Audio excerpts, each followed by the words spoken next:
Ngayong buntag mga ka-farmer, nag-abri din tag durian mga ka-farmer no kay nang grocery maning akong pares kahapon mga ka-farmer niya uban po ni akong baji mga ka-farmer nga si Isabel o kabalo ko ani Isabel mga ka-farmer. Wangay po durian ni iyang papa nangandag durian murag di high blood.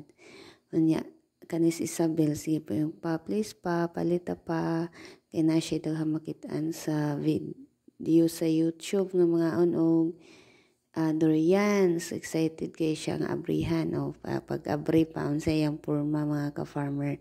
Wala siya ni angay mga ka-farmer kay first time man na nila nakakaon mga ka-farmer.